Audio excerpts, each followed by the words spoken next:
This is my message to millennials about how to change the world.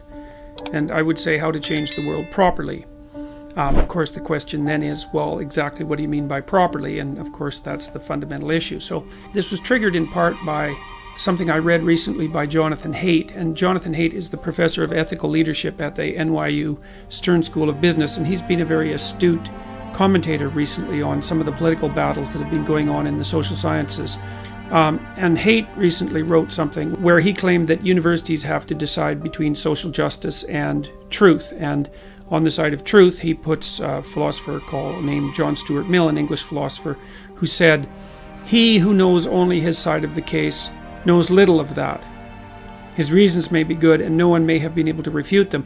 But if he is equally unable to refute the reasons on the opposite side, if he does not so much as know what they are, he has no ground for preferring either opinion." And then he juxtaposes John Stuart Mill with Karl Marx, who said the philosophers have only interpreted the world in various ways.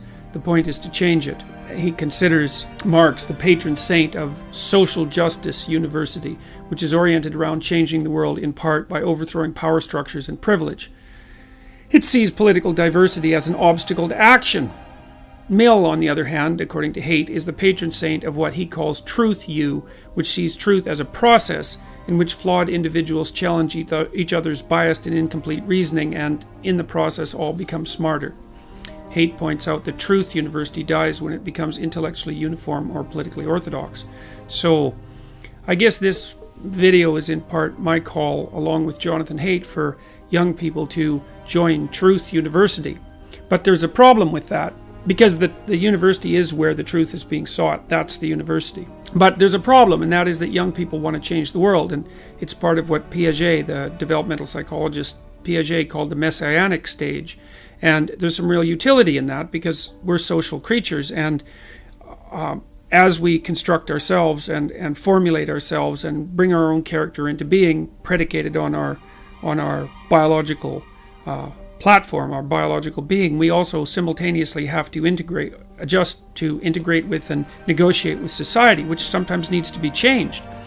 The structure of society has to be preserved, but it has to be updated and improved as it moves forward. And so part of the problem is how to update and improve it without doing that so rapidly that you destroy everything of any value. So the problem I have with the Marxist perspective, and I've had this problem with it for a long time, is that I don't think that you should trust people whose primary goal when they're attempting to change the world for the better is to change other people. And you can tell who those people are because they're always blaming other people, and they're looking for victims. They're looking for perpetrators and victims, and then they're going off to stop the perpetrators. And I think that's wrong, because as Alexander Solzhenitsyn said, he's a great Russian writer who helped bring down the Soviet Union. He said, the line between good and evil runs down every human's heart. So the real battle, as far as I'm concerned, and I think this goes along with the tradition in which John Stuart Mill is firmly placed in, is that to overcome tyranny and malevolence and chaos and nihilism and the desire to bring everything to a halt, you have to repair the fissures and the rift that's in your own soul, basically. And that means that you have to confront the evil that lives in your own heart. And there's a statement from the New Testament that I think is very much apropos with regards to this particular idea. And this is part of the Sermon on the Mount, which is a central text in the Western tradition. I would say obviously central to Christianity, but central to everything that Western civilization has built. And so Christ says to his followers, "Why beholdest thou the mote that is in thy brother's eye, but considerest not the beam that is in thine own eye? Or how wilt thou say to thy brother, Let me pull out the mote out of thine eye? And behold, a beam is in thine own eye. Thou hypocrite, first cast out the beam out of thine own eye, and then shalt thou see clearly to cast the mote out of thy brother's eye." Well, I like that quote because it places the responsibility for change at every level of being on the individual.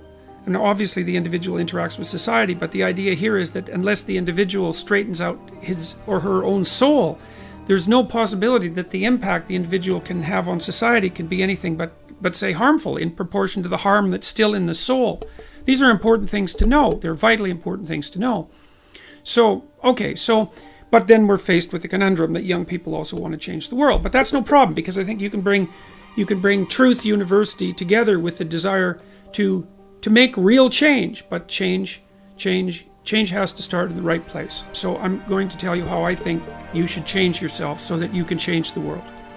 And so that the world that you bring into being will be a better world and not a worse one. Remember, you need to know about this, that the world that the followers of Marx brought into being in the 20th century killed more than 100 million people, say in China and Russia, the Soviet Union, and in places like Cambodia and Vietnam.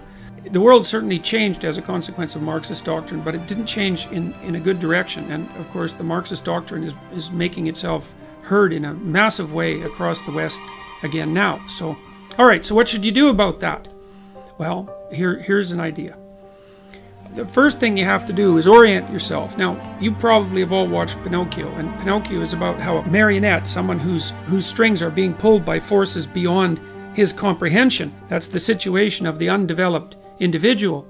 Geppetto, who's a benevolent father, so a benevolent symbol of benevolent culture, makes a puppet, his son, and then wishes on a star. Now, a star is something that glitters up in the sky, and it's associated with the transcendent and the beyond and the divine. And if you look up in the night sky and it's very dark, you get a feeling of awe. It's because you're confronting your soul, so to speak. Your individual soul is confronting the cosmos, and you can feel a relationship between you and the totality. So looking up into the sky is like a religious experience if it's a starry sky.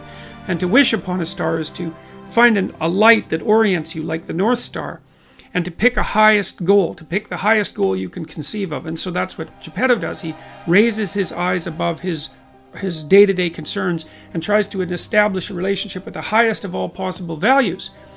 And he has the most profound of wishes, and the most profound of wishes is that the puppet that he's created could become a genuine individual, a genuinely fully developed human being. And that's what you can wish for yourself.